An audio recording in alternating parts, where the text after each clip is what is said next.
তাহলে কি এখন শাহবাগ শিবিরের উপর ভর করছে? শাহবাগ এখন বাংলাদেশের অত্যন্ত স্পর্শকাতর জায়গা। বাগে বাদশাহ শাহবাগের যে নাম ছিল, বা মুঘল আমলের পর থেকে এখানে নবাব বাদশাহরা এটা বাগান বাড়ি হিসেবে ইউজ করত। এখন এটা আন্দোলনের একটা বিরাট ক্ষেত্র হিসাবে চলে আসছে। তো শাহবাগে আমার মনে হয় যে এটিএম আজহারুল হক সাহেবের ওনার যে মুক্তির পরে এখানে ছাত্র শিবির বা জামাত ইসলাম তারা যে সম্বর্ধনা অনুষ্ঠানের আয়োজন করেছে, তাদের ভেতর অনেক ক্ষোভ, দুঃখ, বেদনা রয়েছে। যে 2013 সালে আপনার ফেব্রুয়ারিতে গণজাগরণ মঞ্চ এবং মুক্তিযুদ্ধ মঞ্চ নামে যে তারা টানা কয়েকদিন এখানে যে আন্দোলন করেছে, এবং আমরা জানি জামাতের অত্যন্ত প্রভাবশালী নেতা আব্দুল কাদের মোল্লা, তাকে যাবজ্জীবন কারাদণ্ড দেওয়া হয়েছিল, এবং ওই গণজাগরণ মঞ্চ তাকে ফাঁসি দেওয়ার জন্য তারা সেখানে এই আন্দোলন করে। এই আন্দোলন করার পরে তাকে ফাঁসি দেওয়া হয়।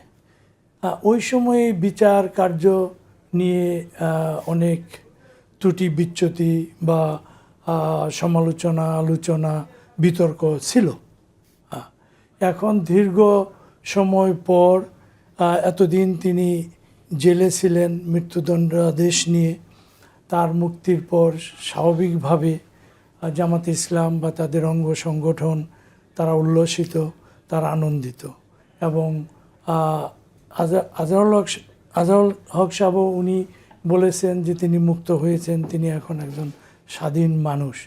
তো তাদের ভেতর যে বেদনা, তাদের ভিতর যে এক ধরনের এটা আমি প্রতিশোধ পরায়ণতা বলবো না, বেদনা থেকে হামলা করেছে আপনি বলতে চাইছেন? আমার মনে হয় যে যদি তারা করে থাকে হয়তো বা এই কারণে হতে পারে। এখন এটা যারা এখানে তাকে মুক্তি দেওয়ার পরে যারা আবার এখানে সমবেত হওয়ার চেষ্টা করেছে, তারা ওই গণজাগরণ মঞ্চের যে চেতনা, সেই চেতনা বোধ থেকেই তারা এটা করেছে। আর তাহলে কি এখন শাহবাগ শিবিরের উপর ভর করছে? শাহবাগ শিবিরের উপর ভর করছে। এখানে দেখেন আইন উপদেষ্টাও কিন্তু এটা নিয়ে একটা স্ট্যাটাস দিয়েছে। তিনি বলেছেন যে এটা তার মুক্তিটা যে সঠিক হয়েছে, তার স্ট্যাটাসের মধ্য দিয়ে সেটা বেরিয়ে এসছে। তো এখন ওই যাদেরকে ফাঁসি দেওয়া হয়েছে, জামাতের শীর্ষ পর্যায়ে 6 জন নেতাকে ফাঁসি দেওয়া হয়েছে, এবং বিএনপিরও 2-1 জন ছিলেন, তাদেরকেও ফাঁসি দেওয়া হয়েছে। তো এখন আমাদের এখানে প্রতিদিনই আমরা শাহবাগে ইস্যু এবং নন ইস্যু নিয়ে সমাবেশ দেখছি, প্রতিবন্ধকতা সৃষ্টি করতে দেখছি, রাস্তায় মানুষের ভোগান্তি সৃষ্টি করতে দেখছি। তো এটা ঢাকাতেও হয়েছে, রাজশাহীতেও হয়েছে, চিটাগাংও হয়েছে, এরকম সংবাদ এসছে। তো আমার মনে হয় তাদের যে ভেতরের যে একটা ক্ষোভ, তাদের যে, তাহলে শাহবাগ বিরোধী ঐক্যজোট যেটা করছে সেটা ক্ষোভ থেকে করছে, এবং ঠিকই আছে এটা করা। না, এটা ঠিক কি ব্যাঠিক সেটা আমি বলবো না যে এটা ঠিক। সেটাই কি বলা বেশি জরুরি না এখন? এখন অনেক কিছুই হচ্ছে, এখানে অনেক কিছুই হচ্ছে। যে এই বিচারগুলো তখন যে ধরনের যে ত্রুটি বিচ্যুতি, সাক্ষী ছিল না, পর্যাপ্ত প্রমাণ ছিল না, সার্কামস্টেন্সিয়াল এভিডেন্সের যে বিষয়গুলো সেগুলো ছিল না, এগুলো নিয়ে অনেক বিতর্ক আছে। তা আমরা সেই বিতর্কিত বিষয়গুলোর যে সঠিক কোনটা বা ব্যাঠিক কোনটা, সেটা নিয়ে আমরা এই বিষয়টা নিয়ে আপনি আসার ঠিক আগে আমরা বিষয়টা নিয়ে কথা বলেছিলাম। তখনকার যে বিচারগুলো হয়েছিল, যেভাবে প্রশ্নবিদ্ধ হয়েছিল, তো প্রশ্ন এখনো আসলো, তাহলে আমরা কি প্রশ্নের জবাব প্রশ্ন দিয়ে শেষ করব, নাকি আমরা প্রশ্নকে শেষ করে একটা বিচার বিভাগকে যেন প্রশ্নের ঊর্ধ্বে রাখা যায় সেই পথে হাঁটবো? এখন দেখেন, এদেশের প্রধান বিচারপতি, তাকে লাথি মেরে বের করে দেওয়া হয়েছে দেশ থেকে। আমি তার ইন্টারভিউ করেছি নিউ জার্সিতে, আমেরিকায়, দীর্ঘ একটা ইন্টারভিউ, এবং ইউটিউব এবং ফেসবুকে এটা 2018 ইলেকশনের আগে এটা হয়েছিল। প্রচুর লোক দেখেছে এটা, কোটি কোটি লোক।